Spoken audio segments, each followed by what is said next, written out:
Today, I am recording the Gallo Signature palette in my painter's color diary and comparing the YinMn Blue from Gallo to the YinMn Blue. I bought off of Etsy when it first became available, and it was all the rage. I am in the process of recording all of my palettes into this painter's color diary for watercolor, so I can see how they compare on 100% cotton paper. I have noticed in my watercolor journey that the biggest difference in my paintings for the better are when I use 100% cotton paper. I don't, however, think that all cotton papers are created equal. We will talk about that in another video, but for the purpose of this video, swatching out the colors on this cotton watercolor diary is just what I needed to see how these Gallo watercolors paint out and move. I did some mixing with these colors in my painter's watercolor diary travel book. I will link that video in the end cards so you can watch it after this one. I will link all of the items in this video in the description below as always, and you can also find things on my community page as well. If you would, consider subscribing to my channel to get all of my updates and new things I find. Also, if you could give me a thumbs up, that would be great, as it really helps my channel a lot. It is all free content. These watercolors are luxurious.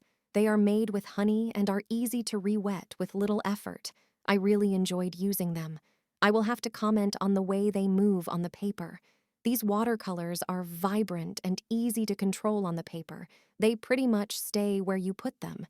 There was a couple of the colors that had some flow to them, but not much. I found that I had trouble mixing a good dark with this set. I ended up using the aquamarine and ruby red to get a dark because the aquamarine had phthalo blue or PB15 and PG7 in it, and I knew from experience that those pigments combined with a dark alizarin crimson color will make a dark. It was a struggle though, because of the amount of water I had to use to pull pigment. I had to apply several layers to get a dark for the background. The YinMn Blue in this set is vibrant and beautiful and went down really well. It did have a sticky consistency, as did all of the paints in this set, probably because of the honey. The YinMn Blue in the teeny pan I purchased from Etsy went down beautifully. It felt more like a traditional watercolor from Daniel Smith or Winsor & Newton. It was very smooth. The color comparison was comparable, and I enjoyed the color. I didn't do any mixing with that color because I consider it precious. As of now, I am not sure it is being produced for the mass market. I was able to find a 5 ml tube of Schminke Hordem watercolor YinMn Blue at St. Louis Art Supply for around $30.